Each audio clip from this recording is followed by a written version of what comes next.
Board exam में आने वाला महत्वपूर्ण क्वेश्चन देखिए बच्चा, जहां से एक क्वेश्चन आपसे पूछा ही पूछा जाएगा। चाहे देख लीजिए 14 का एग्जाम हो, 14, 14, 17, 17, 18, 19, 25, 16, 17, 21, 22, 23, 24, 25, हर एक साल बोर्ड एग्जाम में यहां से आपको कम से कम 3 से 4 नंबर के क्वेश्चन पूछे ही पूछे जाते हैं, चाहे आप किसी भी बोर्ड एग्जाम के क्यों ना हो।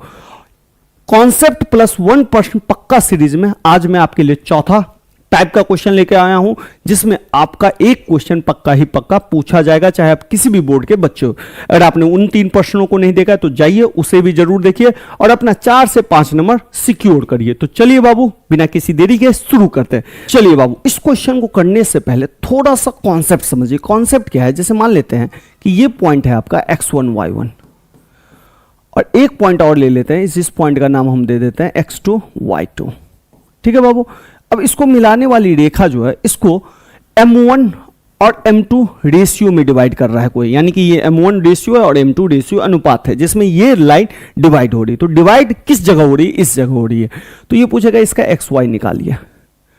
ठीक है बाबू, ये कभी पूछ देगा xy निकालो, कभी पूछ देगा m1 m2 निकालो। एक फॉर्मूला याद रखना है, उस पर मान पुट करना है, निकल जाएगा। फॉर्मूला कैसे याद रखना है ये समझिए। आपको ये कहेगा x निकालने के लिए, तो x निकालने के लिए कहा जाए तो कुछ मत कीजिए, m1 m2 को लिख दीजिए। m1 m2 को x कहे निकालने के लिए तो सिर्फ x2 लिखिए, तो x यहां पे क्या है? x1 और x2 लिख दीजिए, x1 x2 बस हो गया। अब इसको इससे गुना कर दीजिए, m1 को x2 से करेंगे तो कितना हो जाएगा? m1 x2 प्लस लगा दीजिए और फिर m2 को x1 से गुना कर दीजिए, m2 x1 और नीचे में क्या करना है? इस दोनों को जोड़ देना, यानी कि m1 m2 को जोड़ देना, बस हो गया बराबर।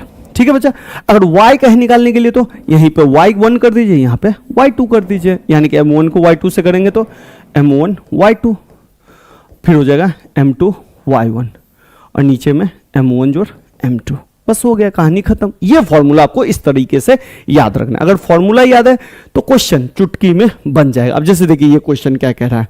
क्वेश्चन कह रहा है उस बिंदु का निर्देशांक ज्ञात कीजिए जो बिंदु -4 7 और 4 -3 को मिलाने वाली रेखाखंड को 2:3 में विभाजित करता है। कुछ नहीं कीजिए, सबसे पहले एक पॉइंट यहां ले लीजिए, एक पॉइंट यहां ले लीजिए। इस पॉइंट का नाम दे दीजिए -4 और 7। ठीक है, इस पॉइंट का नाम दे दीजिए 4 और -3। ये किस अनुपात में डिवाइड हो रहा है भाई? 2:3। तो इसका नाम दे दीजिए 2, इसका नाम दे दीजिए 3 और इस पॉइंट को कह रहा है भाई निकालने के लिए। सिंपल, यानी कि इस पॉइंट को अगर आप नाम देना चाहें तो इस पॉइंट को नाम दे सकते हैं x1 y1 और इस पॉइंट को नाम देना चाहे तो आप दे सकते हैं x2 y2। निकालना क्या है? xy। तो x के लिए डायरेक्ट फॉर्मूला लगा देंगे ये वाला। ठीक है बच्चा, तो सीधे एक और तरीका है, यहां पे देखिए बच्चा, ये हो गया m1 आपका और ये हो गया आपका m2। ठीक है, लगा दीजिए ये formula m1 x2 plus m2 x1, m1 जोड़ m2, बस हो गया। ध्यान से देखिएगा फॉर्मूला को, तो यहां 1 है तो x 2 है, यहां पे 2 है तो x 1 है, ऐसे भी आप ध्यान रख सकते हो। अब चलिए पहले x का निकाल लेते हैं। तो m1 का मान कितना है भाई? m1 है 2, तो 2 गुना x2 है तो x2 है, x2 x2 x2 इधर है 4, बस हो गया।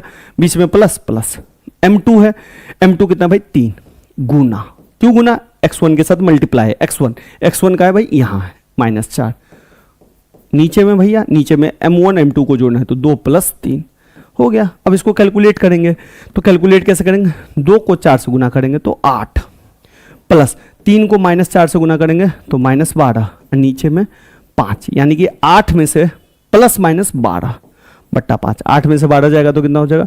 -4 बट्टा 5 लीजिए, यानी कि x का वैल्यू निकल गया -4 बट्टा 5। इसी तरह y का निकालना है तो y के लिए भी सेम फॉर्मूला, ऐसे ही। कैसे? यहां पे लिखा हुआ है, नहीं हो तो सिंपल m1 अगर आपने m2 लिख दिया मान लीजिए तो m2 के साथ y1 प्लस m2 लिख दिया तो अब m1 के साथ y2, बस हो गया, कहानी खत्म। m1 + m2। अगर ये दोनों इधर उधर हो जाएगा कोई दिक्कत नहीं है, ठीक है, कोई दिक्कत नहीं। अगर ये पॉइंट को आप इधर लिख दीजिए, इस वाले को इधर लिख दीजिए, कोई दिक्कत नहीं है। अब लगाइए m2 का मान कितना भाई? m2 हो गया 3 गुना y1 हो गया भाई y1 इधर है 7 प्लस m1 का मान देखिए 2 गुना y2 -3 और नीचे में बच्चा 2 + 3, तो इधर हो गया 3 × 7 = 21 -6, इधर हो गया बाबू 5। तो 21 में से 6, 21 माइनस 6/5, तो ये हो गया 15/5। तो 15/5 को हम कर देंगे सिंपल 5। तो ये आंसर हो गया बाबू 5। तो इस तरीके से आपका जो x का वैल्यू आ गया ये -4/5 आ गया और y का वैल्यू आ गया 5। और एक क्वेश्चन आपके पास आएगा ही आएगा। इसी तरीके से बच्चा एक क्वेश्चन है इसी में मध्य बिंदु। मध्य बिंदु क्या है? तो सिंपल है, यही सेम कॉन्सेप्ट है कि अगर ये पॉइंट x1 y1 हो जाए और ये पॉइंट x2 y2 हो और इस पॉइंट को ये वाला जो पॉइंट है इक्वल रेशियो में बांटा है, यानी कि ये जो है मध्य बिंदु है। तो एक्स वाई का है निकालने के लिए कुछ मत करिए, जब भी ये इक्वल हो यानी कि रेशियो इक्वल हो और ये मध्य बिंदु हो, इसके x1 को इसके x से जोड़ दीजिए, x1 और x2 को जोड़ दीजिए, x1 जोड़ x2 और नीचे में 2। इसी तरह y निकालने के लिए सेम y1 y2 को जोड़ दीजिए और नीचे में 2 लगा दीजिए, बस कहानी खत्म। लीजिए हो गया कहानी खत्म। ठीक है, अब ये क्वेश्चन देखिए 6 और 8 ले लीजिए, एक पॉइंट और ले लीजिए 2 और 4। ठीक है, इसका मध्य बिंदु निकालना है एक्स वाई, तो इस पॉइंट को क्या मान लेंगे x1 y1 और इस पॉइंट को क्या मान लेंगे x2 y2। बस हो गया कहानी खत्म। अब कैसे निकालेंगे? तो कुछ नहीं करेंगे, x बराबर लिख देंगे x1 जोड़ x2 बट्टा 2।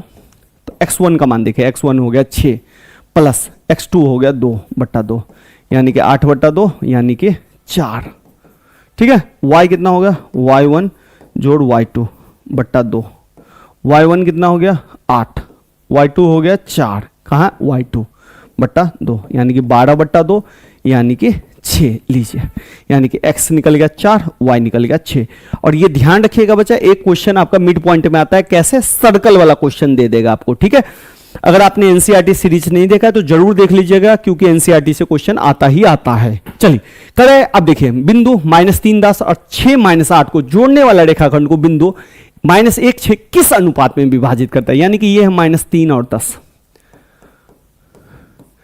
और एक पॉइंट और ले लेते हैं, ये हो गया 6 और -8। ठीक है, ये बिंदु है -1 और 6, ये यानी कि ध्यान से देखिए, इस बार तीनों बिंदु दे दिया है। इस वाले क्वेश्चन में देखिए 2 बिंदु दिया था, ये गायब किया था। इस वाले क्वेश्चन में देखिए ये दिया था, ये दिया था, रेशियो दिया था और ये कह रहा था निकालने के लिए। इस बार देखिए क्या किया, ये दिया, ये दिया, ये दिया, कह रहा है रेशियो निकालिए, यानी कि अनुपात कह रहा है निकालने के लिए, क्योंकि देखिए किस अनुपात में विभाजित करेगा। देखिए बच्चे इसका तो बहुत फॉर्मूला है।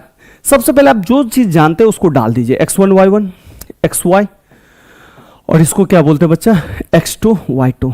देखिए इसका बहुत सारा फॉर्मूला है, कुछ लोग के से मानते हैं, कुछ लोग लेमडा से मानते हैं, कुछ नहीं, जो फॉर्मूला आपको याद है वो फॉर्मूला लगा दीजिए इस तरह के अनुपात में। और एक चीज आप ध्यान रखिएगा, जब भी आप अनुपात वाला क्वेश्चन में अनुपात निकालना हो तो बस एक चीज से चलिए, या तो x से निकाल लीजिए या y से आप निकाल लीजिए, कहानी खत्म। जैसे मैं इस क्वेश्चन में देखिए, अगर मैं y से निकालूं तो y बराबर फॉर्मूला क्या होता है बच्चा, m2 y1 जोड़ m1 y2 बट्टा m1 जोड़ m2 हो गया। अब इसमें मान पुट कीजिए। आप कहिएगा भैया आपने y से क्यों निकाला? x से भी निकाल सकते हैं, बिल्कुल निकाल सकते हैं, और x से आप निकालोगे और फिर देखना y वाला आंसर x वाला आंसर सेम आएगा। ठीक है, तो मैं कोई भी फालतू ट्रिक नहीं बता रहा हूं, जो आपको तरीका है वही तरीका बता रहा हूं, कोई नया तरीका आपको नहीं सिखा रहा हूं कि मानो फलना मानो चिलना मानो। ठीक है बच्चा, तो y का वैल्यू देखिए, y का वैल्यू के y के सामने है 6, डाल दीजिए y के वैल्यू के सामने 6, तो y का मान हो गया 6। m2 का मान कुछ नहीं है, y1 का वैल्यू देखिए, y1 के सामने 10 प्लस m1 का मान कुछ नहीं है, y2 का मान y2 के सामने भाई -8, नीचे में m1 जोड़ m2। ठीक है, चलिए अब देखिए 6 10 को m2 से गुना कर दीजिए 10 m2 प्लस -8 को इससे कर दीजिए तो -8 m1 और फिर हो गया m1 जोड़ m2। अब क्या करेंगे, क्रॉस गुना कर दीजिए इसको इससे। ठीक है, तो ये 10 m2 एक से गुना हुआ और प्लस माइनस माइनस, तो ये हो गया -8 m1। इधर क्या हो जाएगा, इधर 6 इससे गुना होगा तो 6 m1 और प्लस ये 6 m1 से भी होगा, ये 6 m2 से भी गुना होगा तो 6 m2 हो गया। अब ध्यान रखिएगा m1 m2 वाले सवाल में m1 को एक साथ रखिए, m2 को एक साथ रखिए, यानी कि 6 m1 को इधर कर दूंगा, 10 m2 को इधर कर दूंगा। ठीक है बाबू, तो इधर हो गया -8 m1, इधर -8m1, 6m1 इधर आएगा तो -6m1। क्यों? क्योंकि ये प्लस में इधर आएगा माइनस में, तो इधर बचेगा वही 6m2 और ये +10m2 इधर जाएगा तो -10m2 हो जाएगा। अब -8 -6 -14m1, इधर 6 में से 10 गया -4m2। अब माइनस से माइनस दोनों तरफ काट दीजिए, कट गया। अब क्या करना है, अगर नहीं भी काटना हो तो मत काटिए, ठीक है। अब क्या करना है, इस m2 को इसके नीचे डाल दीजिए, तो m1 ये m2 नीचे आ गया डिवाइड में, ठीक है। और इधर बचेगा -4 और ये -14 है ना, उसको -4 के डिवाइड में डाल दीजिए, -14, ठीक है।